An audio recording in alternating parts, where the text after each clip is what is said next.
cardio din yun. Paano yun? Ano yun? Iba-iba pong training. Magkano yung pagka may, rope, paano yung pag may jumping coaching? jacks. 300 po per session. Per Tapos session yan. kapag 12 session, 3,000. Pag 24, 5,500 po.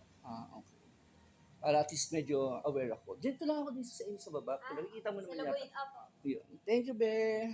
Pero naman po kasi yung kunyari po, pag beginner kayo, pwede rin kayong pagbuhatin. Pero kasi yung pag magbubuhat po kayo, magpo-focus siya sa pads, mawawala. Hindi po Ay, hindi interpretation ko. Kasi di ba, as you can see, thankful ako, pambaba yung gusto niyo po. braso ko.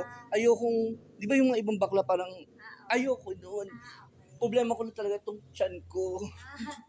Pero in fairness, Mabilis lang po yan. pero in fairness maganda itong ano nyo.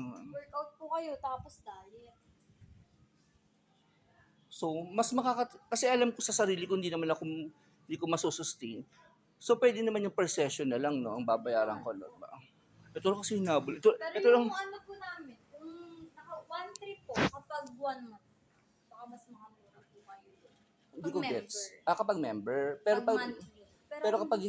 pero kapag kung kailan mga gusto ko lang, 150. Tamba. Pag non-member. Pag non-member. Okay. Tapos plus 50 po kung maganda. Oo. So magpa-member Parang na lang 200. kayo. Parang 200 siya, no? Wala kasi parang nakikita kong reasonable gamitin ko lang dito is ito. Bye. Tapos si bike. Kasi yun talagang ayoko lumaki. Ayoko magmukha akong mukha akong bouncer. Ako po sa inyo, sir. Yung video po. Okay.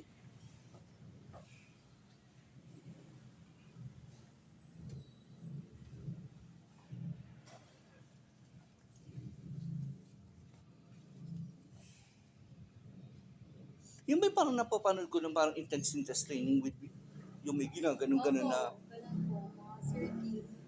Mabilis po. May mga Becky din pumupunta dito. Or Meron din po. as in Bex na Bex? Opo, Or meron. paminta-pamintahan lang? May mga ganun po. Mga ganyan po yung mga circuit training.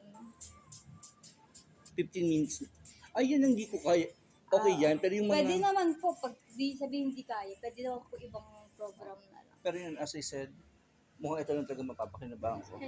So, thank you pa rin, be. Salamat. Buti hindi ka namamatay sa heat stroke dito, bebe. Nasa kwarto po ako ng gamit. Oh. Tapos ako na-hurt. Kasi promise ang init. Thank you, bebe.